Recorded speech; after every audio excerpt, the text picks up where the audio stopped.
FOMO. We're all people. Context really matters. And I feel a lot of experts and a lot of people just take context completely out of the equation.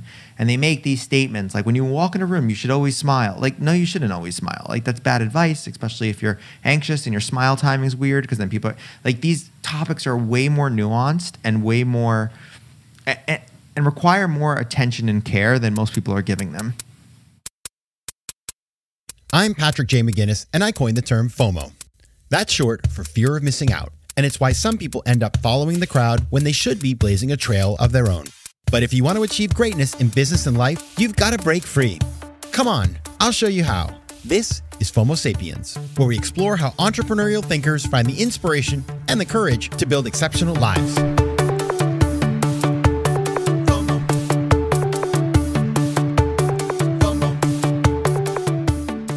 Welcome back to FOMO Sapiens, the show for entrepreneurial thinkers. I'm your host, Patrick J. McGinnis, and today we are talking to Blake Eastman about unlocking the power of nonverbal cues. Now, if you haven't heard of Blake, here's a little bit about him. He, in 2009, founded the Nonverbal Group, which at the time was a New York City-based behavioral research and education company. Now he is in Austin, that conducts large-scale studies on human behavior and uses various technologies to systematically deconstruct and improve human communications. He has also served as adjunct professor at City University of New York for 6 years, teaching general psychology, development psychology, and group dynamics. He's a former professional poker player and founded School of Cards, the first brick-and-mortar poker school in New York City. Blake Eastman, welcome to FOMO Sapiens. Thanks for having me. All right, so as you know, I start every interview with the same question. And even you, who seemed like a really smart guy who could, smart me out of things, even you cannot escape me. The question is this: tell me something unexpected you learned about yourself that changed everything. I think, well, first, the general concepts of blind spots, I think I intellectually always understood, even at a young age, but I didn't really see how they were sort of running my life. And I think seeing that, oh my God, something's called out or something's brought to my attention. And an example of this is, so my father recently passed away from ALS. And when he first was diagnosed, I was talking to one of my friends and he was saying, do you have any like unresolved stuff with your family? I was like, no, I have like an incredible relationship with my family. And he's like, I don't mean about relationship, like things that are driving your behaviors that you're not aware of. And I've always, now I'm much better, but in my early entrepreneurial days, I was kind of like a lunatic where I would spend X and make a lot less than X and just keep pushing and pushing and pushing and pushing. And it would create these things where I'd make a lot of money and then I'd spend it and be in a tough spot, and make a lot of money and spend it and be in a tough spot. Just this recurring cycle that I didn't see. And we were doing some work talking about my dad. And I remember when I was like 11 years old, my dad lost his job. And it was the first time I felt like sort of palpable anxiety in the household. And I'm sitting there at the kitchen table with my father and I was like, what are we going to do? And my dad, with such confidence, was like, oh, we'll be fine. Like, I'll get 3 jobs if I have to. Like, there's no way that anything's, like, you're totally good. And I was sort of seeing that I was kind of mimicking the relationship that my father had. Like, I was trying to be my dad, put myself in a tough financial spot, find my way out of it, put myself in a, and like normally like that's kind of woo. Like, I don't think that's a real thing. And the more I looked at it, the more it was. So I think that was a big driver, and just this whole concept that you have blind spots, that you're just, it's impossible for you to be aware of it. Yeah, it's incredible how everybody else sees them and we don't. Mm-hmm. And then, you figure it out, and it's like, I used to think, I don't know, I guess I've evolved. I used to think like people who look back to their childhood were like, it's like, oh, you can't cop out on your parents for everything. But it doesn't have to be that. It's more like you do, when you're a kid, you imprint your brain with like these patterns of behavior, these patterns of thought, which, at the time maybe didn't have implications, but 20, 30 years later could be causing you to do things that aren't very helpful. And so, identify them. Yeah. And on that point, it's not the moment that is so valuable. So people searching for the moment. It's the fact that post that moment, you've repeated that pattern for 30 years in ways that you're not aware of. And that's what leads to the more solidified behavioral change in the way that you're different in the world. So going back and understanding those moments and then doing the work to sort of just gain awareness of them is like the first step towards reducing the behavior. Totally agree. Now, you have an interesting job. It's always nice to have somebody on who's a little, a little different, let's say. A little You're creepy. An expert in I mean, I'm just trying to behave myself right now and not make any weird facial expressions, but you're an expert in nonverbal communication. How does one get into that line of work? That's a good question. So, started off, really, you get into this field by just doing it in a lot of ways. So academics study aspects of nonverbal behavior, social psychology in very controlled settings. One of the reasons I didn't go to through academia or pursue that further was because I was frustrated by certain aspects of it, the red tape, I just wanted to fund things and get it done. So the truth is, it started with just like doing it. So I started a company. I started slowly but surely. If I were to go back and look at some of the things I said 15 years ago, I would cringe today. And that's what it all is. And I think like expert in nonverbal, I struggle with the term expert. So like I'm always in this, I don't think I'm ever going to be, I don't think there's such thing exists. I think it's like I'm always in the inquiry of understanding behavior at a more deeper level. And it's that process that gives me the value that I have to offer others. And I feel like the problem with a lot of body language consultants or people is the truth is they're just kind of dictating their narrative of the world. It's not reality. So like, oh, look right there. He moved his eyebrows and that means this and this, when there's really no research to suggest that. Studies don't suggest that. And I feel like this field of body language or nonverbal communication has gotten a really bad reputation because there's just so much silliness out there. Like 93% of communication is nonverbal. Like, no, it's not. It never was. That was one study done and regurgitated over and over and over again. Or if you touch your nose, you're lying. And the problem is those things change other people's perception. So then you're having you're on a date with someone that you really like and they say something and they rub their nose and you're like, oh my God, they're lying. And you see the world that way. So we're just all actively creating our own realities based on our past events and our past models for the world. And gaining a higher level of awareness is a critical aspect. But yeah, the truth is, and I had the psychology background and blah, blah, blah, blah. But like, I started it. That's where most entrepreneurs get into it. They start it and they compound and they improve and they grow and they get better and better and better and better. Yeah, I'm kind of fascinated because you're right. Like there are a number of industries like this where you have lots of truth and lots of knowledge, but then there are a lot of like shenanigans that are played. And all of a sudden people, in order to have like a book out there or to get on TV or whatever, just to have their like TEDx talk, kind of come up with their little thing and then they run around with it and promote the heck out of it. And then all of a sudden it becomes the law. And and we end up with these paradigms or heuristics that are completely disconnected from reality. Exactly. It's so like there's so much of that. Like the cup, how to change your life, relationship, and business by understanding the cup methodology. And then they'll find like all of the evidence that supports this claim. And the truth is, like, psychology, whenever you're studying human behavior, there's so much variance and drift amongst person to person that any specific numbers are never really true. 33%, 22%, 50%. We're all people. Context really matters.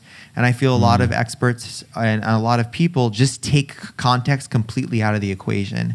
And they make these statements like, when you walk in a room, you should always smile. Like, no, you shouldn't always smile. Like, that's bad advice, especially if you're anxious and your smile timing is weird, because then people like, these topics are way more nuanced and way more and require more attention and care than most people are giving them.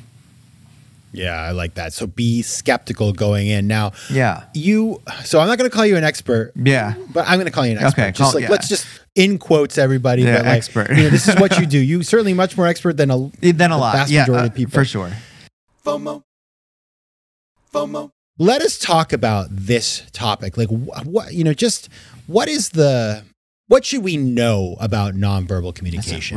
Give us the primer. I've never been asked that question. What should we know? Okay, that's a great question. So what we should know is that, like, back to what I said before, what's happening is nonverbal behavior. So let's say there's channels of information in the human body. I could say what I'm saying, right? Like right now I'm talking, and when I'm talking, there's a something called prosody, or the prosthetic aspects of my vocal tone. And so I could say like, oh, that was a really good question versus, right? Or that was a really good question. And I could morph or shift the meaning of what I'm saying, right? And the key word here is meaning. The truth is, all I'm doing is making sounds, making gestures, and making movements. But society perceives those things to be a certain way. So most of what my work is, it's not about deducing meaning, it's about deducing perception. So for example, I can predict with our machine learning models and my other company, Behavioral Robotics, with a very high accuracy, who on a team is the least likely to be liked based on facial expressions. And it's like, so what am I looking for? I'm looking for something called social coordination, which is something you did just now. You nodded your head. So you nodded your head, showing me that you're paying attention to me.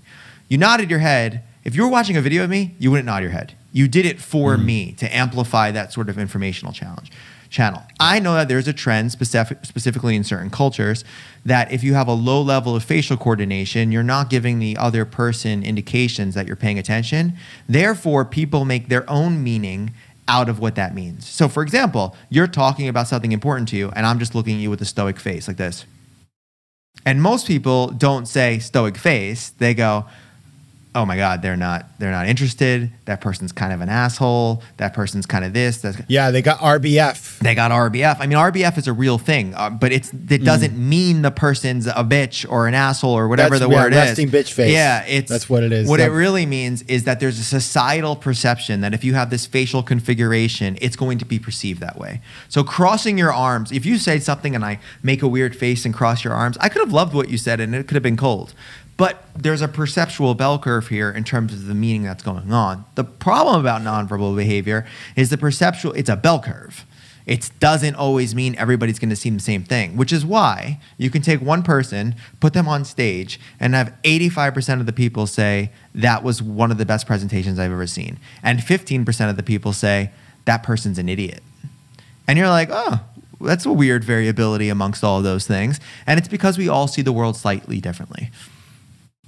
Wow. So knowing that is going on, what are the big things that we can do? Whether it's certain things we can practice doing or some things we can sort of be aware not to do that can position us to, convey a more powerful, effective presence in the world. So it's a massively deep rabbit hole, but I'll tell you the easiest tip is owning the context. So what we do is we look at behavior within a context, and then we're rapidly solving for the reason for why the behavior is occurring. So for example, like if me and you were on a Zoom meeting right now, and I was taking notes, and I just got this new iPad, and I'm constantly taking notes. You don't have context that I'm taking notes. So all you know is you're speaking and I'm constantly looking away and looking at you and looking. So you invent a narrative. The way that I solidify your perspective of me is say, listen, I'm going to be taking some notes right now. So if I look over to this other screen, I apologize. I just want to really hear what you're saying. So a lot of the time we under communicate. We should be over communicating to own the narrative about how people perceive us. Interesting. So say, for example, I'm just trying to think. I walk into the room. I'm not smiling. I don't feel good. I could say, listen, I just want to let you know, I just had a really weird meeting. Give me a second. Let me come back. I mean, would that be the kind of just give context on how you're presenting yourself to the world? So this is where it gets so nuanced. This is why I love human behavior. And there are cultures for sure that is the right way to go. For sure, if your face is looking a certain way and you have an open culture about collaboration and everybody's connected and all that, there are other cultures where that gets perceived as weakness. Right, so that you can't. Russia, certain, not even cultures relative on a geographical level. Cultures relative on a company level, right? Sure. So there's companies in New York City. We can throw a rock, hit two different companies, and have two entirely different cultures of what's accepted and what's not accepted. So those things work, but you want the context to be contained inside of the culture and be aware of the culture that you're in, or else you end up shooting yourself in the foot.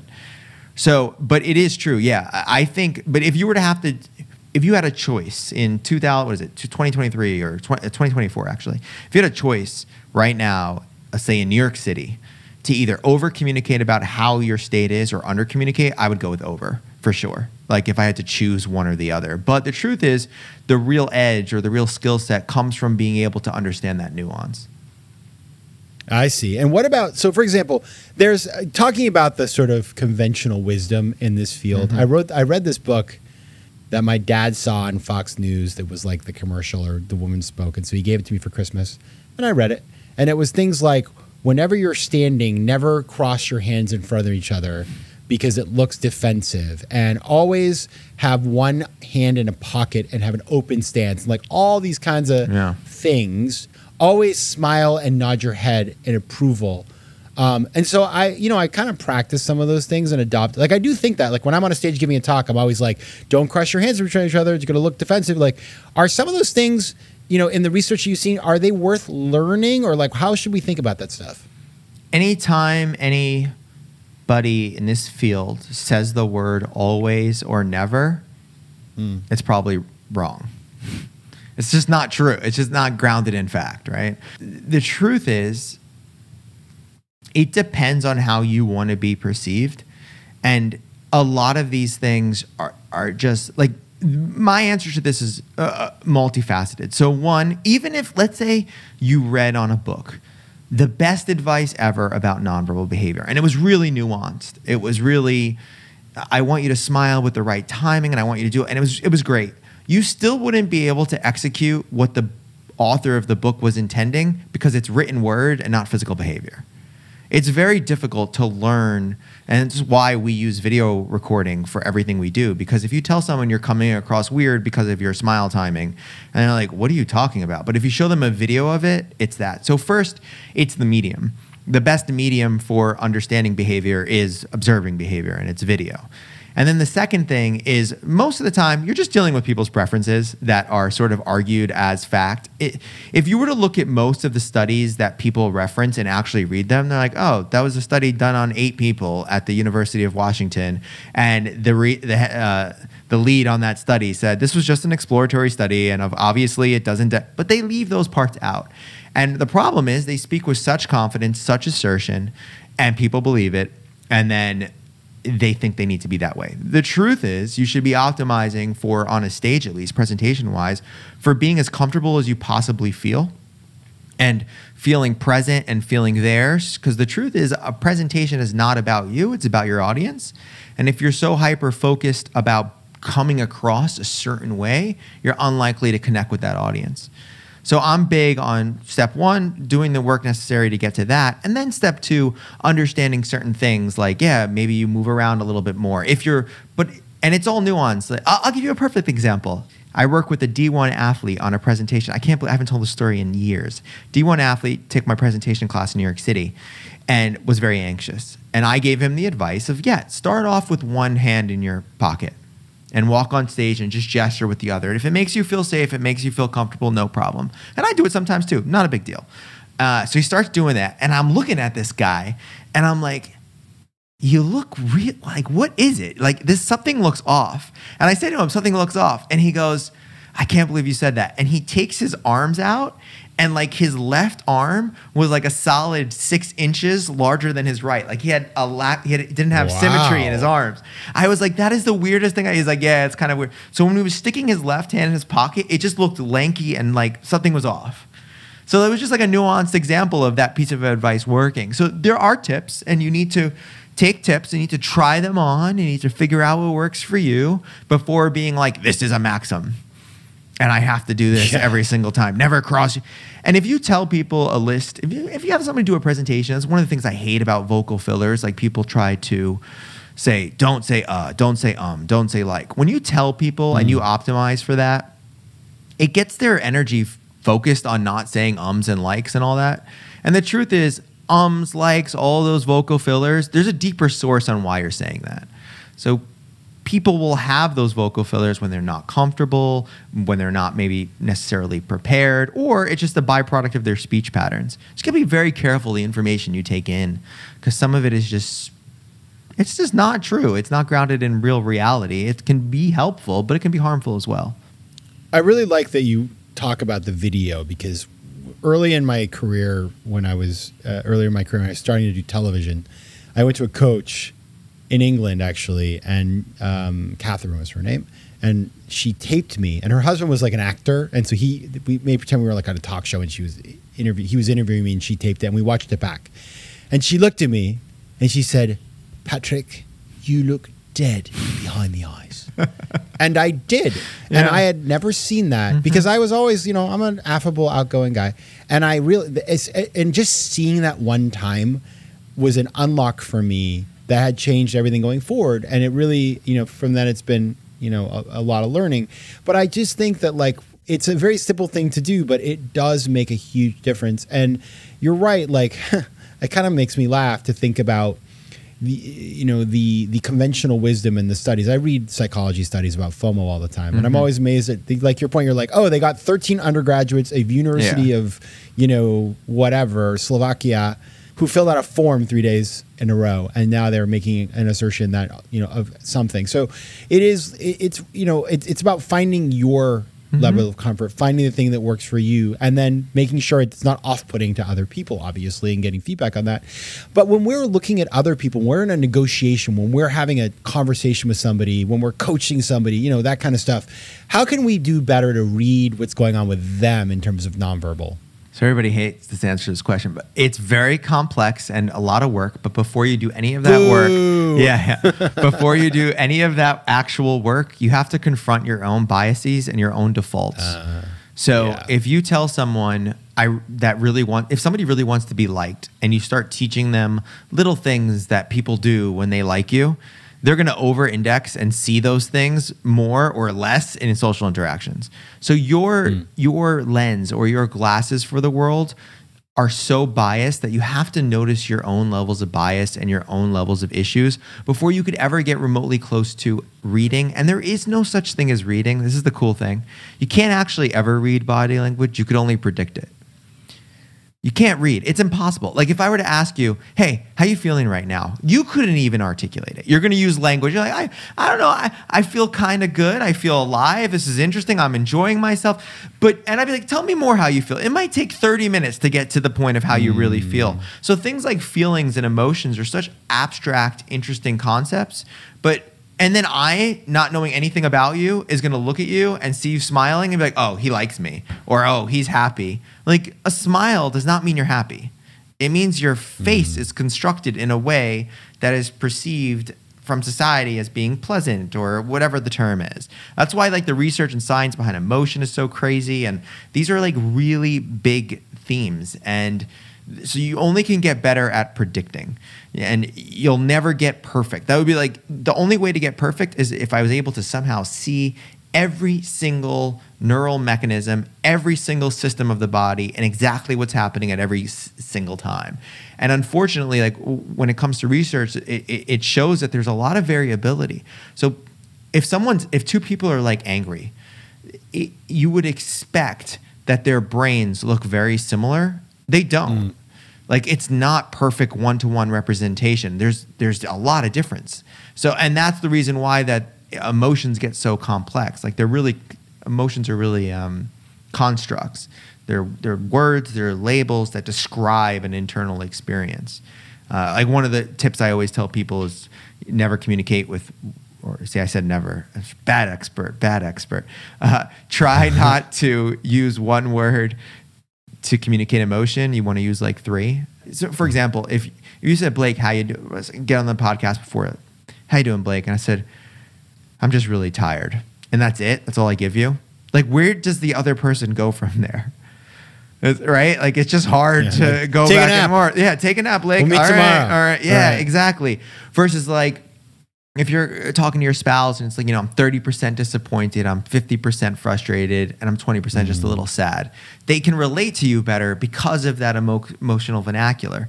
So expanding your vocabulary in terms of how you describe your experience of yourself and others is such a powerful way to get better connected to and understand other humans. That's super interesting. I really like that approach, and I will start using it. FOMO. I am curious, I've read and about this, the micro expressions thing where like there are 9 micro expressions and like people do them in a millisecond and you can like train to read them. And that's the key to unlocking what people are really thinking. Do you buy into that? Your face says probably not. See, good prediction. So my face is a mixture of, I'll tell you right now. See, I did read your micro expression. So you did. It wasn't a micro, it was probably a macro, but like it's a whole other thing. So my face was a mixture of, one, how to answer this question like in a short, because it's very convoluted and complicated.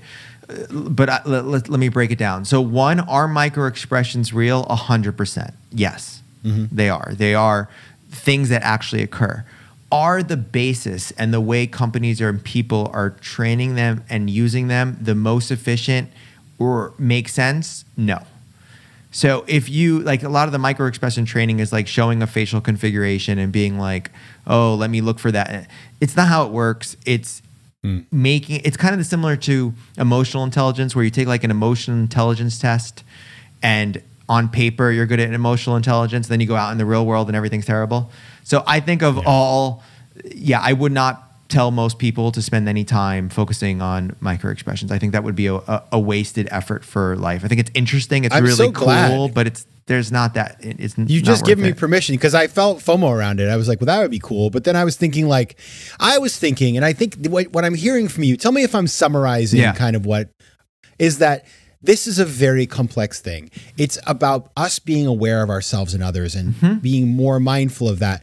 But to be reductive and think that somehow you can then apply these rules on top of things is really to miss the point of the exercise. Is that right? Very well said. Yeah. And it's not only missing the point of the exercise, you're going in the wrong direction. Yeah. So I've done that for people. People have been like, Blake, I just need a quick thing. I'm like, yeah, okay, just so we're on the same page.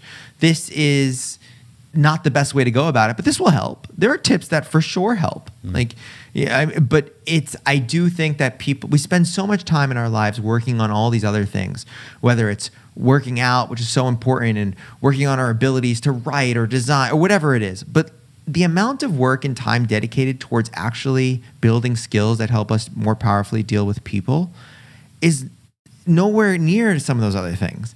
Like, why aren't in high school kids taught like a people class, or even in college and even in medicine? I work in medicine a lot. Like, doctors are not trained on how to interact with patients. They might have like 1 class or 2 class. It's not something that's drilled in. And I think by reducing the complexity of human behavior to tips, you're missing the true beauty of people and the path to connect and have a life. And the way I think of it is this. You want to think about your people interactions, and where the key word is suffering. Wherever you feel like you're suffering with someone, it's a point or something where you can learn. So if you're about to walk into a room and you're so afraid that you're going to say something wrong, that's suffering. If you go to a cocktail event or a networking event and you're like, I do not want to do this, that's suffering. And there's all these tools to re-anchor and restructure how you experience the world. And I think those things are a better approach. Yeah, not everything's a hack. I think that's what I'm hearing here. Yeah. And there are great hacks in life, but when it comes to people, not everything's a hack. All right, Blake, you ready for the lightning round? Yeah, let's do it. All right. By the look on your face, which I'm not assuming I am. Look at the smile. There, I got a smile. There we go. All right. Are you ready? Yeah. Number 1. What is a favorite quote? Oh God, this is so bad. So it's by Bill Cosby. Hard, right? Okay. Oh no. I don't know the key to success, but the key to failure is trying to please everyone. Yeah, and he did it in the end. But yeah, I mean, this is tough to do. I had to answer honestly, but it's Bill Cosby came to mind, It is a really good quote. Even though, and it's bad people can say good things. We'll leave it at that. Yes. Or people that have done bad things can say good things. Yes. Yeah. Right. Although he was, I think, anyway. Yeah. Number 2, name one book or podcast every FOMO Sapiens should know about. Oh, that's a good question. Book Behave by Robert Sapolsky. It's a great book in just a really nuanced, but not to the point of being annoying. Like, he's good at explaining complex things in a way that's way more digestible.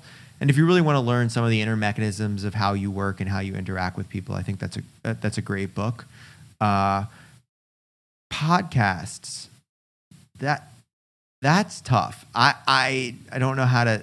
I would say Dan Carlin's Hardcore History. Oh yeah, of course. Yeah. So I wish, I think he stopped doing, but I found that podcast getting me just very interested again in diving into history with his level of enthusiasm and delivery was really good. All right. One piece of advice you give to your younger self. Hire coaches, for sure. Oh yeah. Yeah. I always have like at least 2 or 3 coaches in my life. I think I would have been at a completely different place in my life if I would have had coaches at the age of like 21. I know. It's funny. I was talking to somebody today, a coaching client, and they said, my friend was like, you don't need a coach. And I was like, that person has never had a coach. Because until you have one who's good and you're like, you see the, yeah. Yeah. And also 100%. you can't see your own blind spots. It's just not possible. Yeah. I don't even know. I mean, listen, I used to kind of be more, and now I'm like, whoa, I would love to carry a coach around in my pocket all day. 4, what's your most important memory? That's a really good question.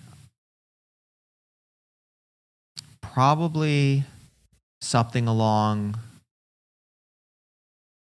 I don't know the exact memory, but with my dad, just because him passing was like one of the hardest things and one of the best gifts to me. Just it had me appreciate life in a different way. And like probably when he first got his diagnosis. So it was one of the hardest memories, but one of the best memories. Well, thank you for sharing that. Yeah. All right, everybody. Fascinating guy. If you want to learn more about Blake and his work, head over to nonverbalgroup.com. Blake Eastman, founder of Nonverbal Group. Thanks a lot for being here. Thanks for having me. Great questions. FOMO. If you like today's show, please be sure to rate it and recommend it to your friends. And as always, you can find me on Instagram at Patrick J. McGinnis, on Twitter at PJ McGinnis, and on the web at FOMOSapiens.com or PatrickMcGinnis.com, where you can get all kinds of free resources to live a more decisive and entrepreneurial life. FOMO Sapiens is recorded in New York City. Theme music is by Mike McGinnis, and editing and post-production is by Josh Elstro. If you like today's show, please be sure to rate it and recommend it to your friends. And as always, you can find me at FOMOSapiens.com and at PatrickMcGinnis.com. To advertise on FOMO Sapiens, reach out to contact@FOMOSapiens.com.